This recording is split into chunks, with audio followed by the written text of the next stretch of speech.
E agora eu vou passar a palavra para minha colega, Viviane Dall'Asta Del Grossi. Boa tarde a todas e a todos. Agradecer imensamente à Defensoria Pública da União em Santa Catarina, na pessoa da Wilza, pela organização desse evento, pela colocação em pauta desse tema para a gente debater, que é Mulher em Situação de Rua, Desafios e Perspectivas.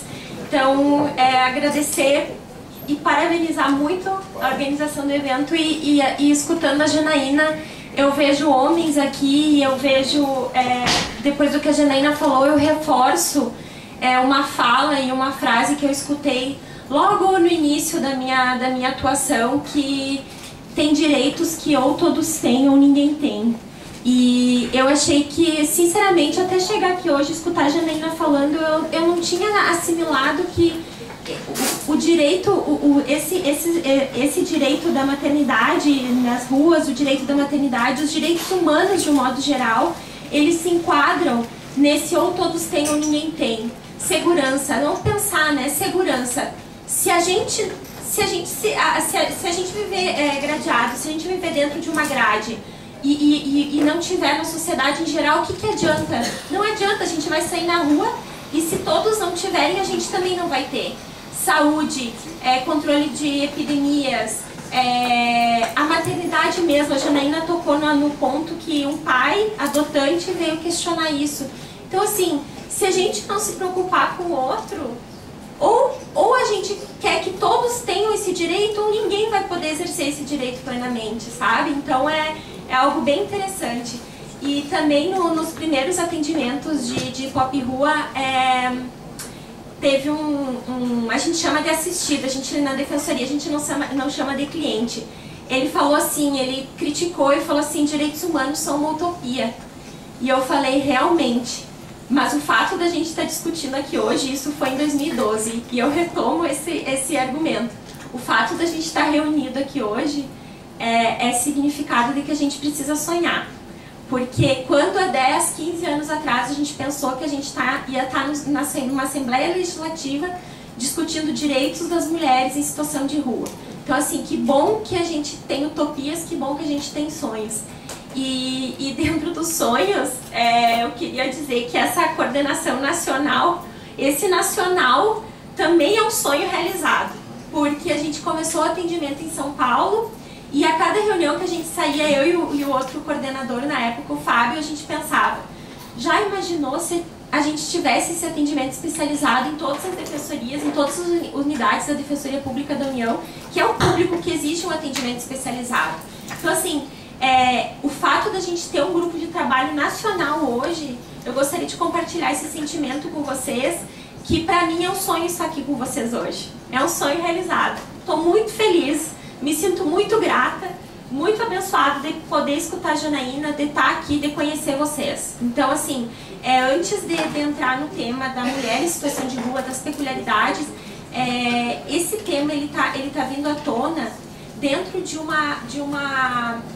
um quadro de atendimento especializado que a gente começou a fazer um breve histórico. Nós começamos em São Paulo, nos idos de 2011 e 2012.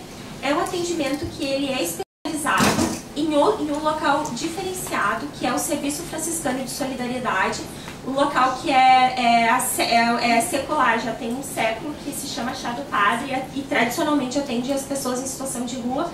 E nos primórdios ele foi um atendimento especializado com a Defensoria do Estado. Hoje está só a DPU, mas no começo a gente atendia a Defensoria da União e a Defensoria do Estado juntos nesse mesmo local.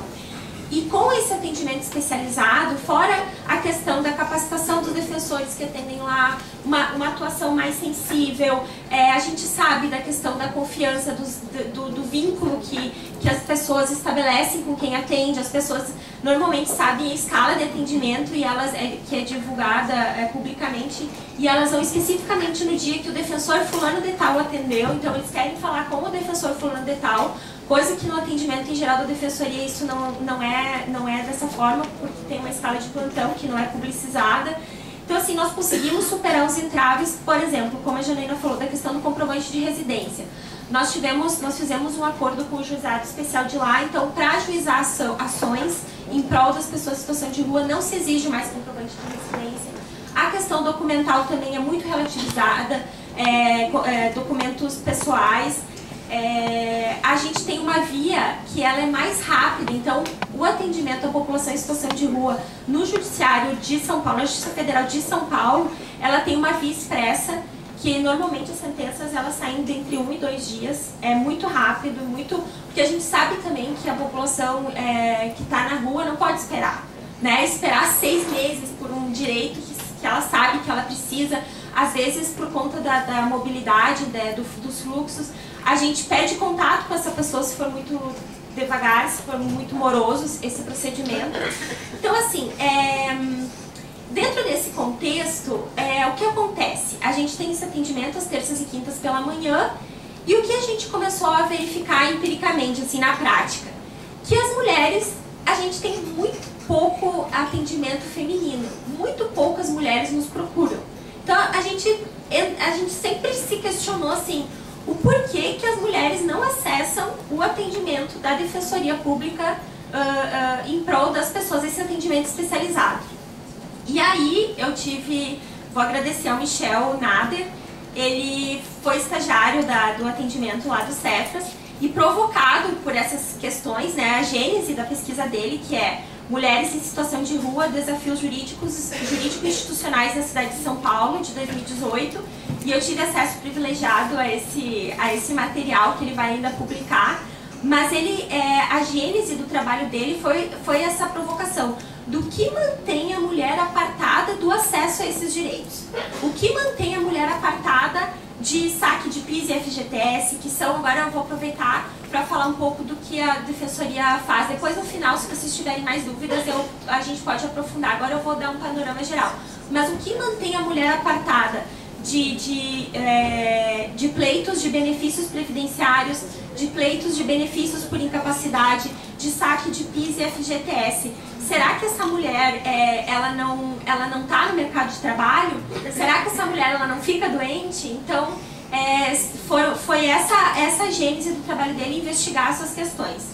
Então, assim, antes da gente adentrar nessas peculiaridades, a gente precisa entrar nos dados, né? A gente já sabe que, em que pese, a gente já sabe que existem menos mulheres em situação de rua do que homens. Então, foi muito feliz essa inclusão, que a Wilza já comentou, que nós vamos, no censo de 2020, o IBGE vai ter que recensear, né, vai fazer o censo das pessoas em situação de rua, que a gente vai ter que saber dados mais fiéis. Mas a FIP, em censo, FIP é a Fundação Instituto de Pesquisa Econômica. Isso ela fez no município de São Paulo. Em estudo realizado em 2015, ela apontou 15 mil, quase 16 mil pessoas na rua em 2015. Janaína até já comentou que atualmente, e com certeza, são mais de 20 mil pessoas na rua. Dessas 16 mil pessoas na época, né, que eu estou utilizando esses dados de 2015, aproximadamente 15% eram do sexo feminino e 85% eram do sexo masculino. Então, esses 15% representam 2.326 mulheres de um total de quase 16 mil pessoas. Então, nós temos mais de 2.300 mulheres na rua.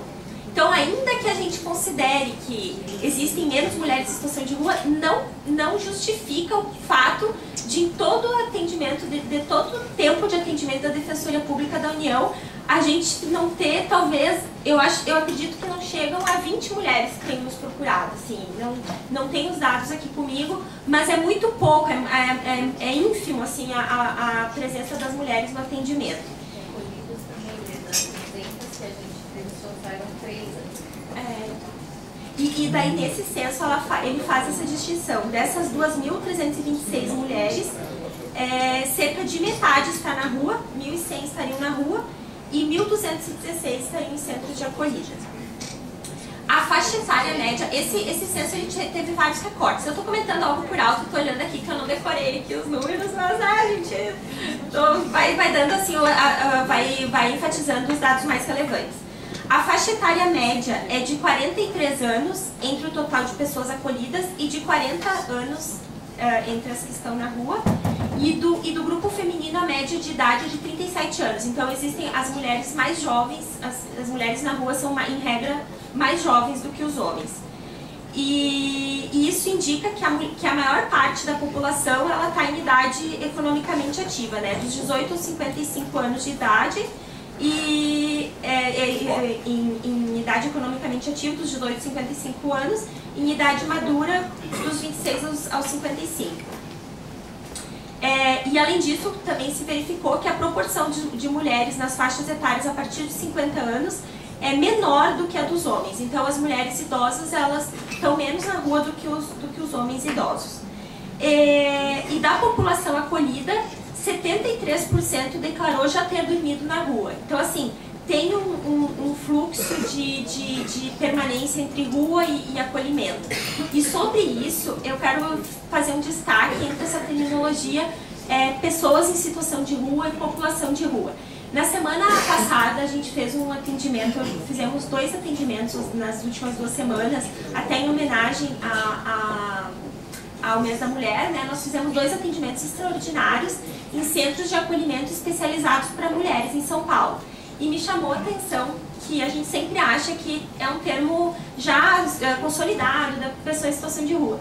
Daí tinha uma menina, porque ela devia ser maior, mas ela era muito jovem, assim, e ela estava com o filho no colo, e ela viu o cartaz que estava assim, atendimento à população de rua. E ela olhou pro filho e ficou brincando assim, mas a gente é pessoa de rua?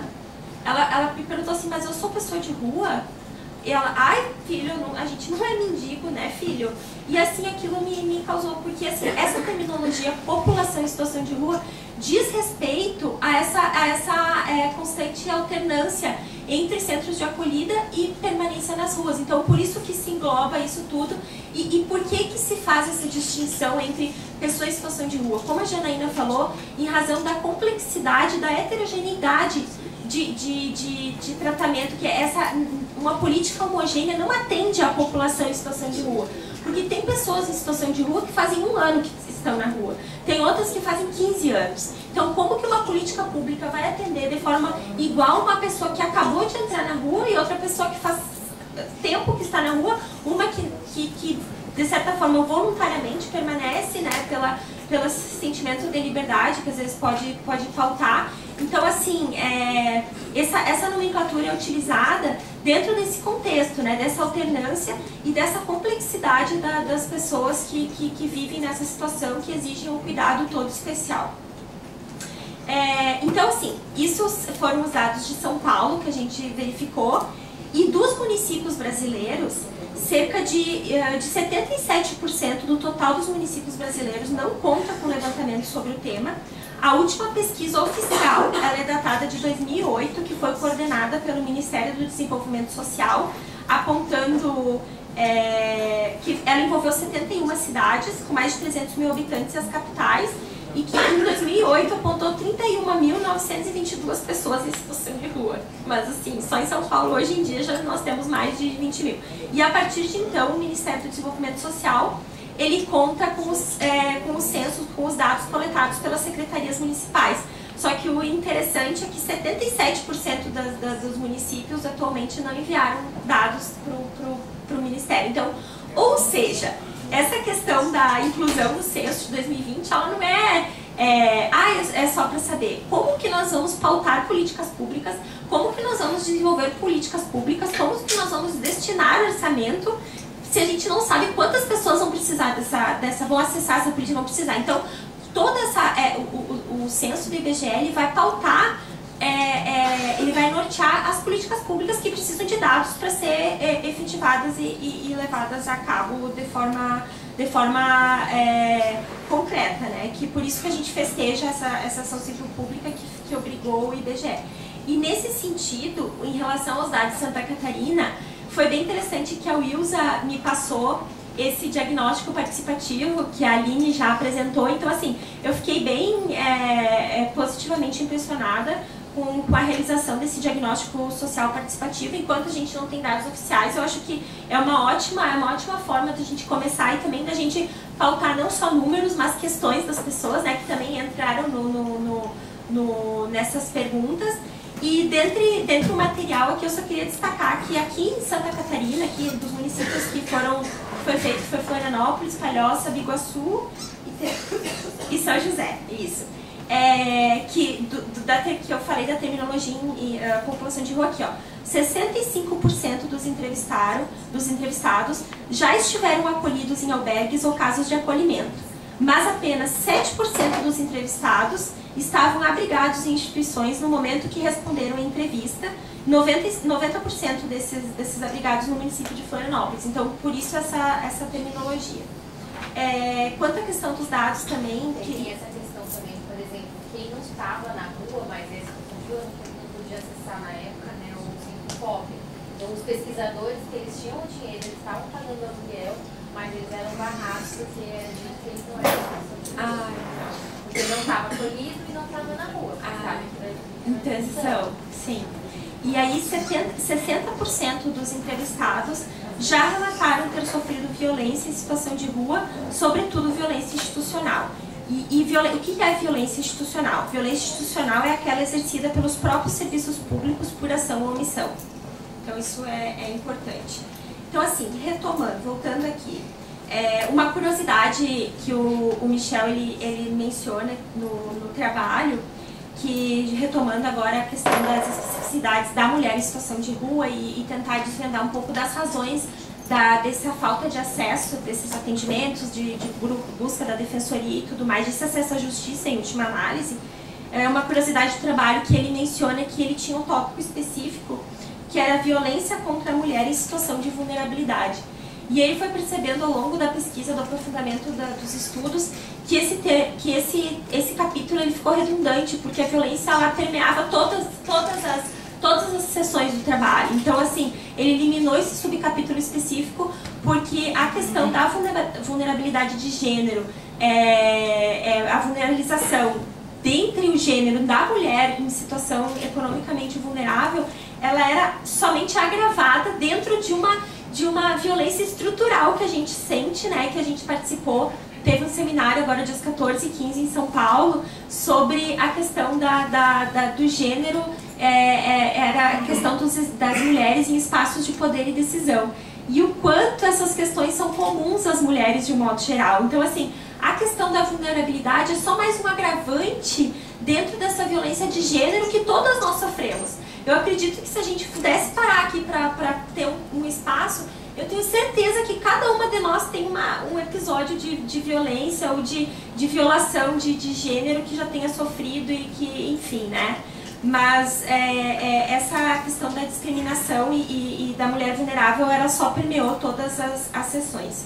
Então, assim, as violências que a mulher em situação de rua, as violências que a mulher em situação de rua sofre, violências institucionais, revitimização e demora da justiça. O que é essa revitimização? Que quando a gente trata de estudos de vitimologia, tem a vitimização que a gente... Para explicar um pouco, né? Se eu estiver sendo um pouco... se vocês já souberem isso, eu já passo, mas é só para constar. Tem a violência que a pessoa sofre, que se chama de vitimização primária, e a revitimização é aquela que ela sofre, por exemplo, na delegacia de polícia.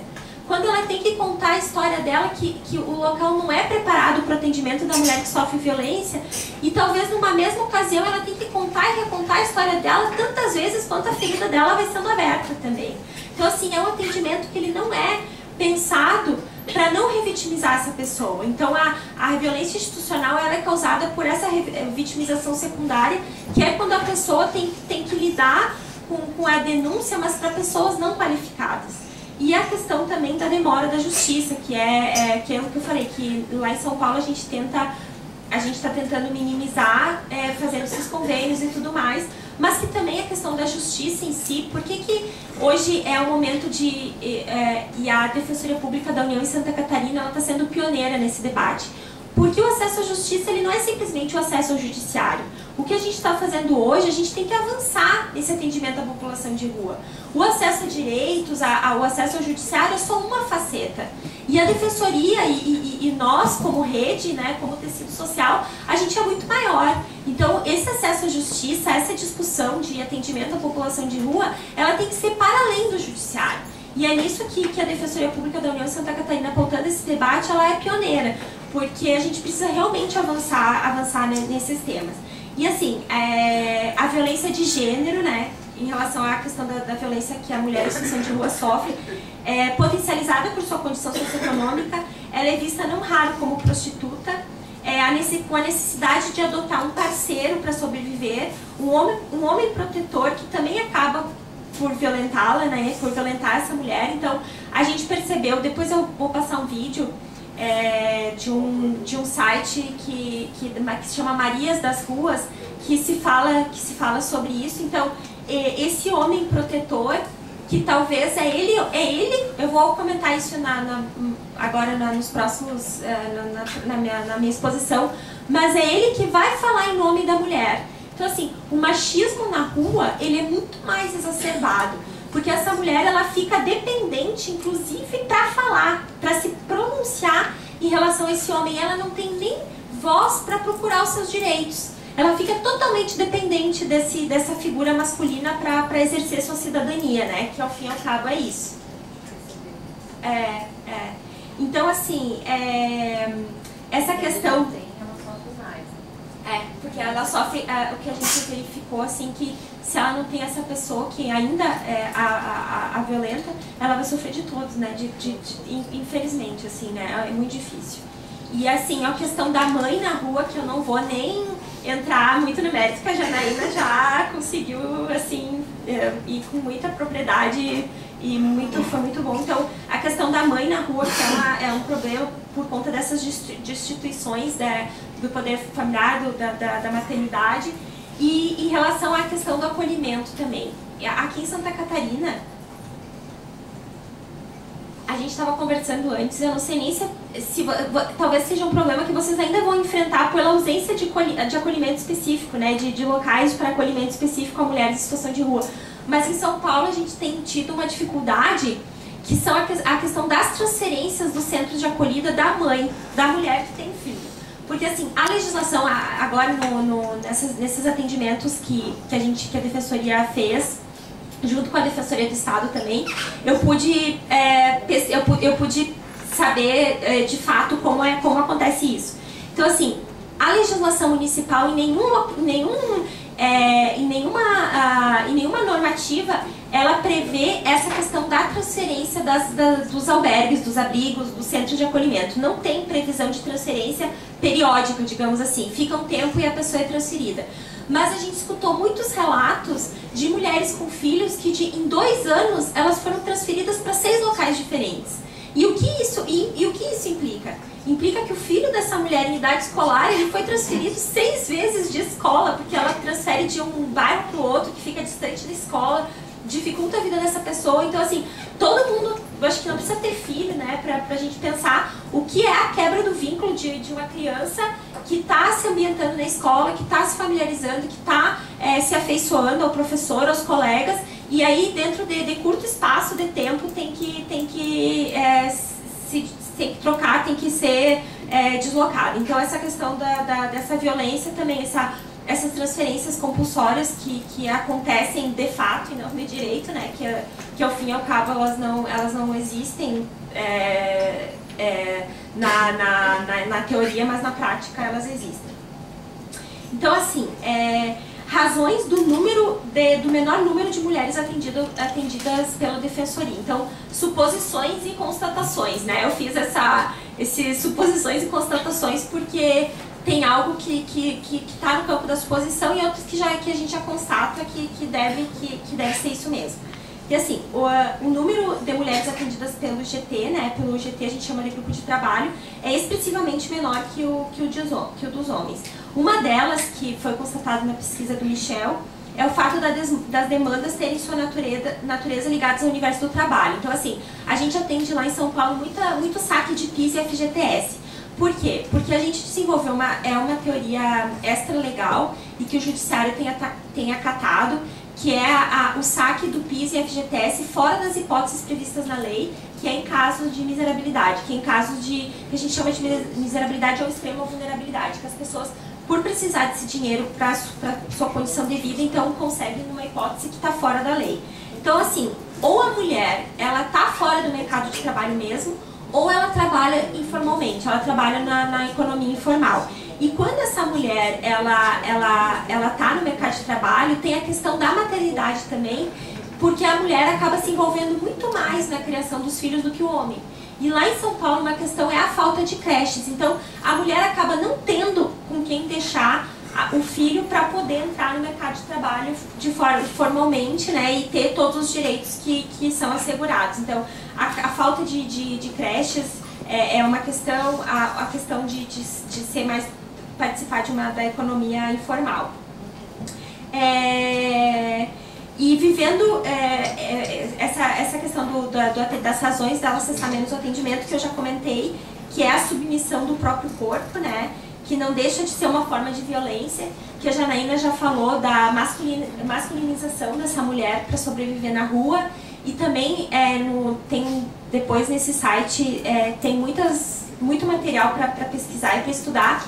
Mas uma mulher comentou também que uma das táticas da pessoa que está em situação de rua também para se proteger é não tomar banho, porque daí ela vai ficar um período sem tomar banho, e eles comentam nesses vídeos, e daí vai ficar menos suscetível a sofrer violência, né? Então essa questão da masculinização, né, Aline? Depois vocês podem compartilhar conosco, a Aline pode falar também, mas isso eu estou falando com base nesses depoimentos. Então o machismo, ele é muito mais exacerbado, o homem fala pela mulher, muitas vezes no atendimento, o homem vai em busca, eu tenho a minha companheira, ele fala pela mulher, não é a mulher, a gente fala, mas é sua companheira, onde é que está a sua companheira? Ela ficou em casa. A gente tem a Carol, que é assistente social lá do Cefras, e ela já comentou que já tiveram iniciativas lá no Serviço Franciscano de rodas de conversa de mulheres, que quando começaram a se consolidar, os homens proibiram as mulheres de participar. É como se elas fossem ficar sabidas demais, entendidas demais, eles proibiram as mulheres. Então, essa roda de conversa ela não evoluiu e acabou terminando por conta desse machismo que se exacerba e essa mulher que acaba se submetendo e fica submissa nessa situação, né, Aline? Depois tu pode nos comentar melhor a respeito disso. E outra discussão interessante também, que tem a ver com esse recorte de gênero, essa questão de gênero, é o que leva as mulheres para a rua. Então, assim, majoritariamente, o que leva as pessoas a irem para a rua, de um modo geral, homens e mulheres, são as questões dos rompimentos, né? Rompimentos familiares, egressos do sistema judicial, de ex-presos, questões com a família, briga, rompimento com o território, no caso dos imigrantes que acabam em outro país vivendo em situação de rua. Mas o fato específico que é peculiar à mulher é o abuso sexual dentro das casas. O que majoritariamente leva as mulheres a uma situação de rua é a questão do abuso sexual dentro de casa. E isso porque a rua ela é um ambiente prioritariamente masculino. Então, assim, se a rua para a mulher, ela normalmente é o último recurso. A mulher vai para a rua por conta de uma violência doméstica.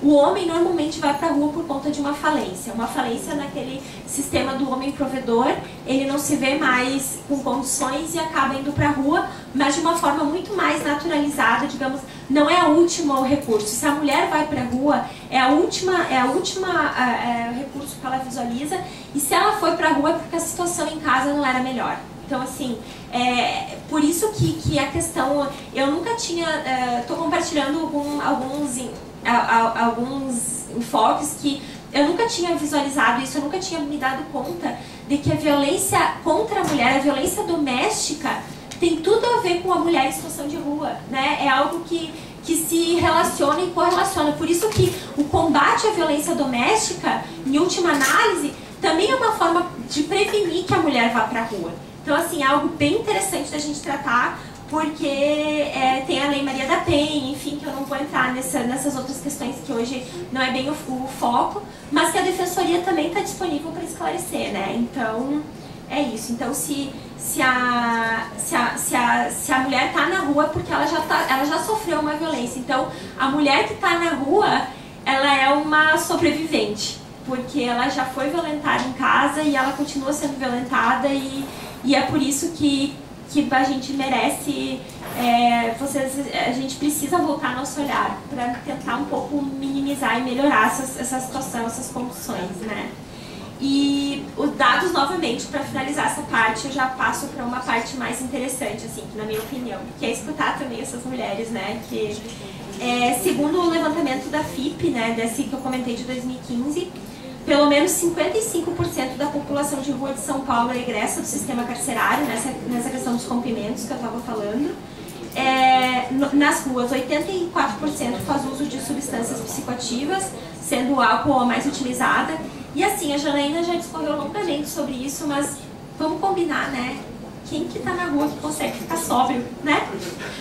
Que assim, pra aguentar aquela situação é o mínimo, qualquer pessoa, qualquer uma de nós, né? Tipo, é quase uma inexigibilidade de conduta diversa, né? Sendo sem hipocrisia, né? Sem a gente tentar ser hipócrita. É uma condição de sobrevivência de sanidade mental, eu acho, para a pessoa não ir fazer outras coisas, enfim. Pessoas sem moradia, mas abrigadas, costumam fazer... e as pessoas sem moradia, mas que estão em abrigo, elas costumam fazer menos uso de drogas, são 28% total, e 83% daqueles que estão em situação de rua já usavam drogas antes de ir para a rua, que é a questão do rompimento também. A questão das drogas também é algo que leva a pessoa à situação de rua, né? E pessoas LGBT representam entre 5,13% e 8,9% da população sem moradia. Então aqui tem um dado que também eu acho que é muito, mas também deve ser subestimado, né? Acho que ele é um dado bem subestimado, assim. E eu vou tomar a liberdade de ler. A gente vai passar, acredito que essas entrevistas que eu vou ler aqui, elas não fazem parte dessa apresentação, mas eu vou... as entrevistas, elas foram colhidas da reportagem Maria das Ruas, que é uma reportagem multimídia, que é esse site, né? Que trata da situação das mulheres em situação de rua em Bauru e São Paulo, que foi idealizado pela Ana Carolina Moraes dos Santos e a Daniela Arcanjo Rodrigues. Então, assim, testemunhos e relatos eu acho importante a gente visualizar isso, porque só antes Rodrigo, eu vou comentar aqui e vou terminar minha apresentação, que já está terminando, e daí a gente assiste esse vídeo. Eu destaquei uma parte que, na continuidade, a Micaela, de 31 anos, que está em situação de rua, ela fala: mulher fica na rua, você entendeu? Então, foi bem sofrida. Conheci coisas erradas, pessoas erradas, querendo, ter uma vida melhor do que aquela. Foi aonde acabei indo para a penitenciária, que eu fiquei um bom tempo da minha vida lá, que eu perdi praticamente a minha juventude lá dentro. A sociedade vê a gente como: ou você é vagabunda, ou você é drogada. Eles não entendem que a gente passa, como é difícil ainda mais para a gente mulher conseguir. Porque se alguém vai te levar para casa, algum interesse tem, você entendeu? Aparece sim pessoas que te oferecem isso, aquilo, mas é o interesse no seu corpo. Não existe projeto direcionado à mulher, tem mais para homem. Eu fui num centro de acolhida que eu queria falar com uma assistente social. Lá eles só atendiam homem, a prioridade era homem. Então, disso que eu falei, da questão dos corpos e da violência. E aqui a outra fala é da Neide Vita, que depois a gente vai fazer um comentário, mas que ela esteve em situação de rua e fez parte do Comitê de Políticas Públicas para a População de Ruas de São Paulo. O papel do Estado, onde ele peca, é onde sempre falo: a falta de fortalecimento familiar. Porque se você realmente potencializa a formação da família, é menos risco que qualquer membro da família venha para a situação de rua.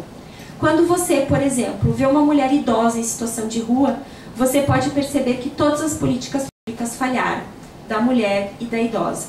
E foi o que a Janaína falou, que ninguém é mãe sozinha, né?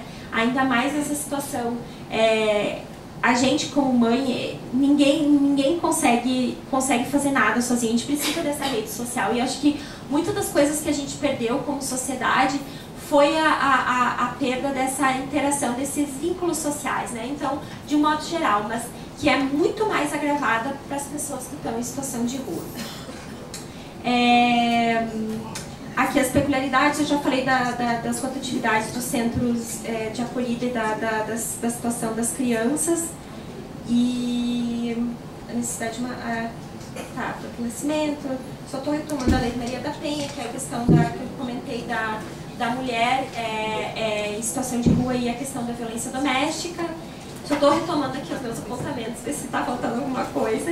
E sobre uma bibliografia, porque a gente está iniciando nessa discussão e a gente está fazendo esse diagnóstico, né, o uso do porquê, e a gente já tem uma pista. Eu acho que talvez a gente tenha que aprofundar nessa temática realmente, mas a gente tem algumas pistas e a gente precisa também de estudos sérios que possam subsidiar nossas atuações. Então, eu vou mencionar aqui alguns estudos que podem ser acessados por nós, né, para os pesquisadores, e para que a gente possa subsidiar mais as nossas ações. Então, tem a Luciana Marim Ribas, que ela defendeu o mestrado em Direito pela Universidade, pela PUC de São Paulo, em 2014, que é intitulado Acesso à Justiça para a População em Situação de Rua, um desafio para a Defensoria Pública. Ela foi advogada colaboradora lá no DPU em São Paulo, ela acompanhou os atendimentos e ela pesquisa essa temática, agora também está fazendo doutorado nessa temática, então é uma pessoa, é um estudo bem confiável, bem interessante. E o que a Janaína mencionou também do Anderson da Silva Rosa, Mulheres em Situação de Rua na Cidade de São Paulo, um olhar sobre trajetórias de vida, que é a tese de doutorado da Unifesp. Sobre essa tese de doutorado, eu encontrei um artigo que menciona que ele faz um estudo que ele tece críticas em relação à ausência de políticas públicas específicas para mulheres em situação de rua e políticas públicas que visualizem essa mulher de forma integral e de forma intersetorial. Então, nesse estudo aqui dele, que é Mulheres em Situação de Rua na Cidade de São Paulo, um olhar sobre trajetórias de vida, interessante que o Anderson, ele é enfermeiro, então ele dá um viés da ótica da saúde também para o atendimento, e uma curiosidade desse trabalho dele é que ele estava fazendo pesquisa com homens, e nessas entrevistas ele foi abordado por uma mulher e falou assim: eu quero ser entrevistada também. E ele falou que não, que ela não podia, que o recorte da pesquisa dele era com os homens e tudo mais, e ele chamou ela ela chamou ele de preconceituoso e acusou ele de discriminação, e daí ele resolveu escutar essa mulher. E a partir de então ele mudou totalmente o viés do estudo dele e passou a estudar as mulheres em situação de rua, né? Que eu acho que ele fez ótimo por conta da ausência de material específico em relação a isso, né? Então, o que ele relata, as dificuldades que ele teve nessa pesquisa, foi do estabelecimento da confiança com as mulheres, e na medida em que ele ia escutando os relatos, a questão de abrir feridas, né? Que no momento que a pessoa revive aquilo, ela também vai precisar talvez de um apoio psicológico depois e tudo mais. E o que eu achei interessante, que essa questão da dificuldade inicial que ele teve com o estabelecimento da confiança, é a dificuldade inicial dos atendimentos da defensoria também em prol das pessoas em situação de rua. Porque a gente sabe que as pessoas em situação de rua, elas sofrem tantas violências que elas são desconfiadas, elas querem ter um vínculo com a pessoa que atendeu. Então, assim, esse estabelecimento da confiança é um desafio institucional, é um desafio para as instituições, assim, por isso que às vezes no começo assim, dos atendimentos a gente divulga.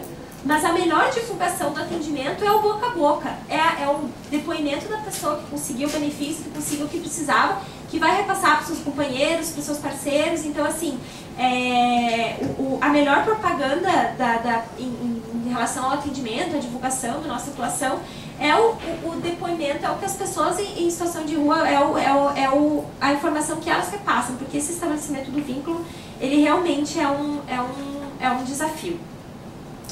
E ele fala também da questão de que a mulher que é em situação de rua, ela só é olhada quando ela vira gestante, mas ela não é olhada como mulher, é olhada como mãe, né? Então isso que a Janaína falou, que eu nem vou me aprofundar, mas que ele permeia esse estudo também, que a mulher em situação de rua, ela é invisibilizada, ela só chega talvez numa política pública quando ela vira gestante, ainda com medo, né, às vezes de fazer o pré-natal e tudo mais, de ter essa criança retirada. Mas ninguém nunca olha para a mulher, né? Então, é uma ausência completa de políticas públicas em prol das mulheres e enfim, que é uma denúncia que a Janaína já tocou nesse ponto, e enfim. E ele fala da questão do atendimento integral, intersetorial e tudo mais. Então, o trabalho dele gerou um livro, né, que estou mencionando se alguém tiver interesse, e considerando aqui que a gente tem um atendimento interdisciplinar. Enfermagem e Saúde, Olhares sobre a Situação de Rua, pela editora CRV, coletânea dos trabalhos desenvolvidos na área ao longo dos 12 anos de estudo do Anderson. E daí o site eu vou colocar então antes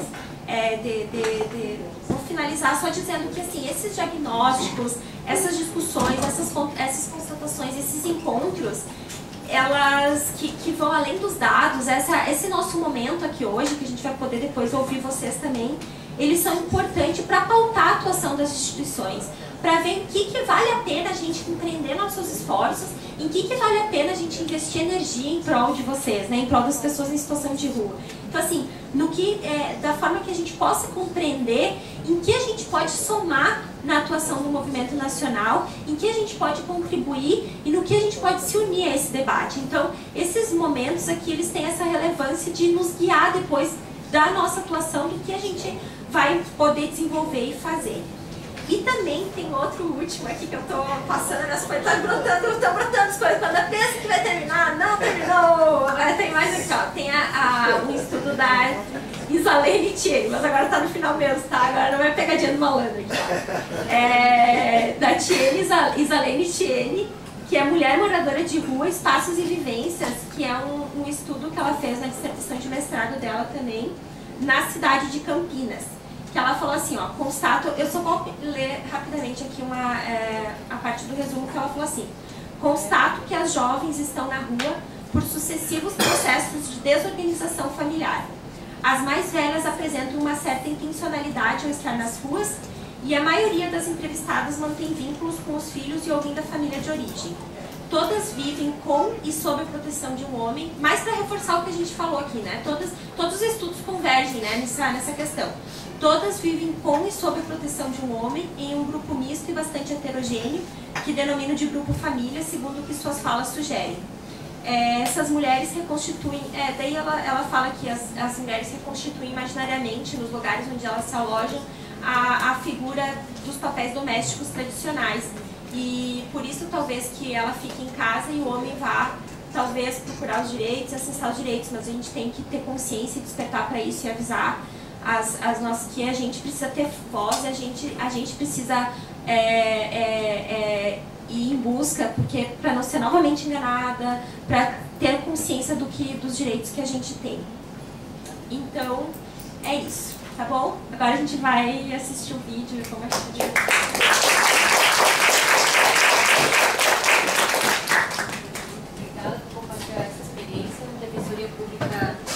Paulo é uma referência no atendimento à população em situação de rua, e a Viviane há um bom tempo começou e atua lá. Obrigada por compartilhar.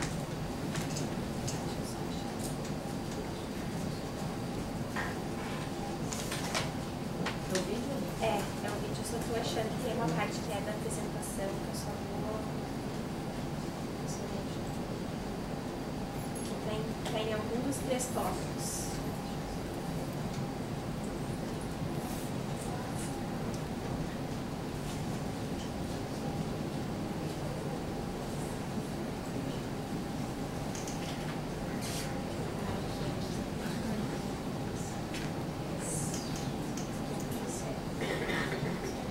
Bom, acho que enquanto a gente vai procurando, eu vou dar o calendário dos próximos eventos da rede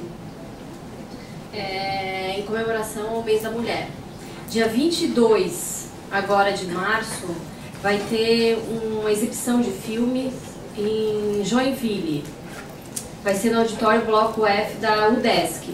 Dia 26 de março, o seminário Migração, Refúgio e Protagonismo Feminino, no MPF, a partir das 9h30 da manhã. 9h30, 10 horas vai ter uma mesa redonda, 14 horas um painel. Dia 26, dia 26 de março. Aqui, né? No MPF, no auditório do Ministério Público Federal.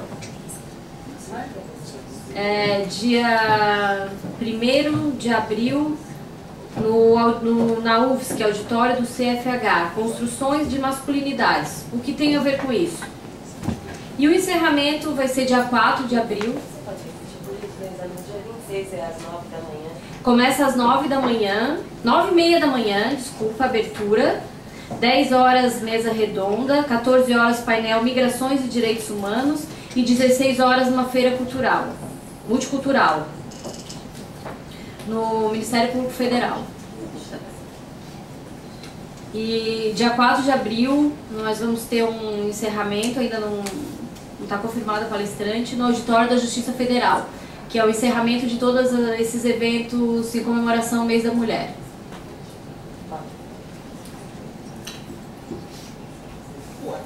Mulher negra numa situação de exclusão total e sendo moradora de rua, eu não tinha dimensão da situação que eu vivia.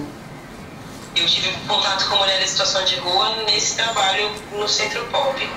Quando eu estou te falando isso, estou pensando em 2 mulheres específicas, eu não lembro se teve mais alguma. Então, compreender a história delas é algo que foi muito difícil, assim. Uma delas faleceu e a outra pessoa da mesma forma. Nem o nome dela a gente conseguiu descobrir, para você fazer uma ideia. Ela dizia que se chamava Maria.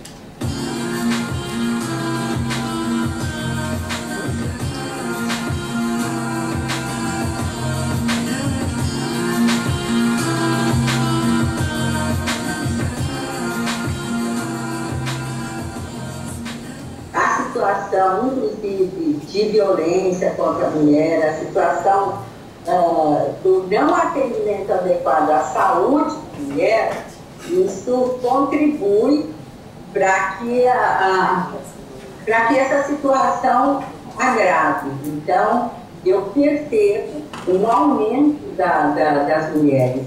Vejo muito mais mulheres do que quando eu fiz a pesquisa. O número de mulheres que estão em situação de rua sempre é menor do que o número de homens. O que nós vamos percebendo nesses últimos tempos, de alguns anos para cá, é um aumento contínuo e permanente do número de mulheres. E principalmente mulheres com crianças, e algumas com companheiros, outras não, algumas com diferentes situações.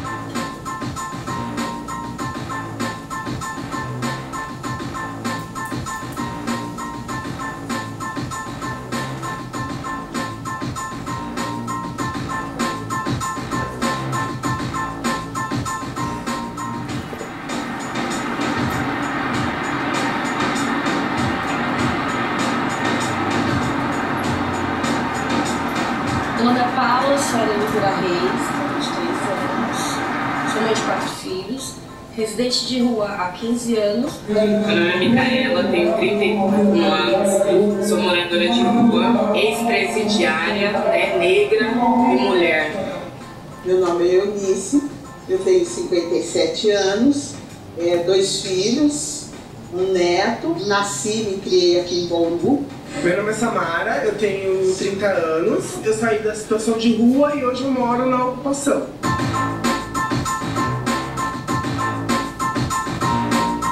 A primeira questão que se coloca, se a gente for diferenciar a mulher do homem na situação de rua, é essa questão dela ser talvez mais sujeitada a formas de exploração e violência. E isso exige dela, sim, por vários fatores, evidentemente, um conjunto de cuidados, de proteções, de alianças para ela poder enfrentar essa situação. As mulheres são muito dominadas, usadas pelos homens, são exploradas, são tratadas como propriedade. O machismo geral que existe na sociedade, ele também se reproduz na rua. Não é que toda a população de rua é libertária e não tem misoginia, não tem machismo. Na rua também tem. E o que acontece? A gente se torna um pouco um coração de pedra, né? Então a gente tem medo de tudo que possa acontecer. A gente fica insegura, a verdade é essa, insegura. Porque a gente vê muita casos de relacionamento que o homem só quer a mulher para se aproveitar. pra espancar, então a gente fica meio... A violência que eu vivi na situação de rua não foi com a população na situação de rua. Foi por um trabalhador que me viu debaixo da minha carroça de madrugada e achou que eu estava ali, eu vaso sanitário, né? Porque é assim que para alguns o corpo da mulher é visto. E eu estava num local onde, né, uma praça, não dá para gritar, na marginal, quem é que ia me escutar? E ele era mais fortinho. Da outra vez também foi um dos trabalhadores que na verdade tem como função guardar a gente, né? Tipo assim, na verdade, prevenir que não aconteça nada com a gente, né? Pessoa de farda, né? Então, é muito triste a gente falar sobre isso também. Eu não tinha noção do que é ir pra rua, não tinha noção certa do que é ficar pra rua, né? Então eu ficava assim meio insegura, eu ficava na casa dos meus vizinhos, eu ficava dormindo na casa dos meus vizinhos e tal, né? E não tinha como assim você não tem mais isso dentro da casa, as pessoas ficavam muito mal, né? Teve um período que eu voltei pra casa, depois de 4 anos de rua, sozinha na infância, antes de ter os filhos, até os 11 anos de idade. Foi quando eu voltei pra casa. Fiquei um mês em casa e eu vi que meu pai estava bebendo, minha tia estava bebendo, meu avô com as 2 tromboses, com as 2 pernas com trombose, mal podia se defender. E eu via aquilo me machucava, me atormentava. Porque eu era pequena e não podia fazer nada. O que eu fazia? Cuidava do meu avô e tentava cuidar do meu pai e fazer por onde minha tia não beber. Então toda vez que ele estava bebendo, eu pegava a pinga deles e jogava fora. Fiquei nessa brincadeira por uns 6 meses. Até o dia que eu não aguentei. Falei, não, gente, eu não aguento mais isso. Pra mim já deu, eu não quero mais, eu vou viver minha vida, vou tentar lutar pra me ser alguém, pra me levantar e eu não vou ficar vendo isso porque eu não tô aguentando mais. Então ela quis fugir de casa e me chamou pra fugir com ela, pra Santo Amaro. Então eu não pensei 2 vezes, já não tava aguentando mais ver as coisas que estavam acontecendo na minha casa, o que aconteceu comigo, não tava conseguindo superar. Já tava meio difícil. Aí o que eu fiz? Aceitei a proposta dela e fui embora pra rua. E nunca mais eu voltei. Até hoje. Sim, a minha vida foi muito sofrida, porque eu perdi minha mãe muito cedo. E aí eu fui morar com os tios. Os meus tios, quando eu tinha uns 8 anos, abusou de mim. Aí eu fui pras ruas. Então praticamente a minha vida foi ficar na rua. Igual lá mesmo, não existe centro de acolhida para mulher. A prioridade lá é homem. Mulher fica na rua. Você entendeu? Então foi bem sofrida e conheci coisas erradas, pessoas erradas querendo, tipo, ter uma vida melhor do que aquela. Foi onde eu acabei indo para a penitenciária, que eu fiquei um bom tempo da minha vida lá, que eu perdi praticamente a minha juventude lá dentro. O papel do Estado, onde ele peca, é, eu sempre falo, a falta de fortalecimento familiar. Porque se você realmente potencializa a formação da família, é menos risco que qualquer membro da família venha para a situação de rua. Quando você, por exemplo, quando você vê uma idosa, mulher, na situação de rua, você pode perceber que todas as políticas públicas vão falhar para a mulher. A política pública para a mulher, a política pública da idosa. E o que acontece? Diz que às vezes eu corro o risco até de perder meu filho, por eu não ter um lugar, assim, uma estrutura. E eu não quero isso. Eu não quero isso. Eu quero ter meu filho, eu quero cuidar do meu filho.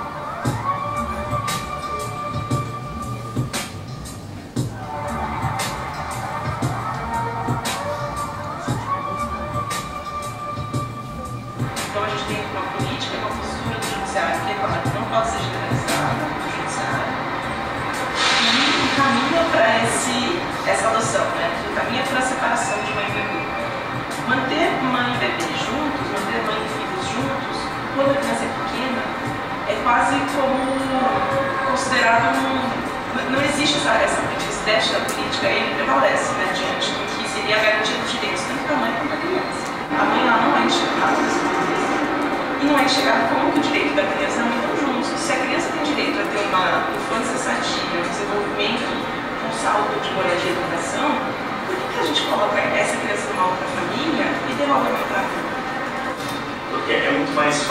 você adotar uma posição conservadora se você não está diretamente relacionado com a realidade, se você não tem conhecimento. E o direito tem uma estrutura de organização para favorecer, na verdade, movimentos conservadores, né? Eles falam o quê? Que a criança vai passar fome, que a criança não vai ter banho, que a criança não vai ter escola, não vai ter educação. Só que errou feio.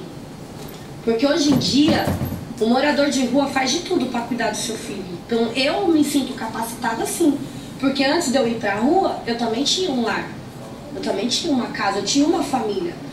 E outra, mesmo quando avalia que aquela mãe não tem condições, da forma como ela está, ela não tem condições de criar a criança, como é que esse tipo, o que esse tipo de ação acaba promovendo?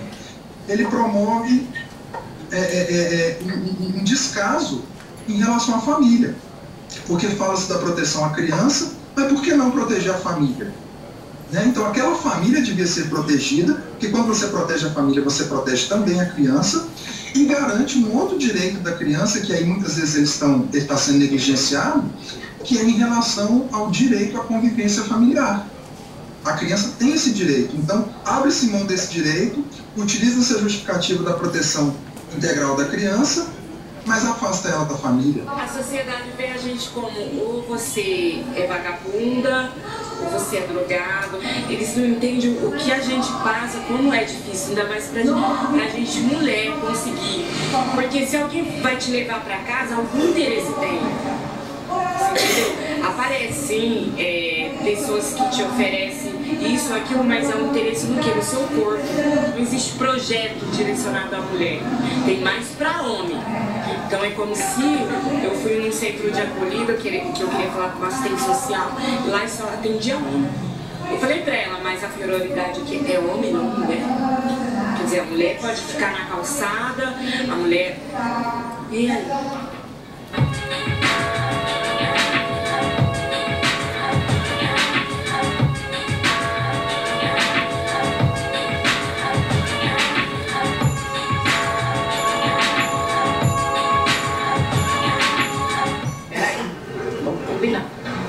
Eu sou mulher, tenho RG, sabe, tenho CPF, tenho uma certidão de nascimento.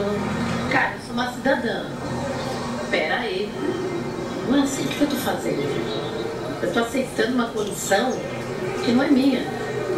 Aceito, porque a partir do momento que eu aceito a condição, eu sou condicionada. Eu falei, tá tudo errado, para. E aí eu falei, não, eu vou estudar, eu vou percorrer meu caminho, eu vou atrás do que é meu de direito, né? E aí aplicando espaço político e tudo mais. Endereço fixo. É isso que nós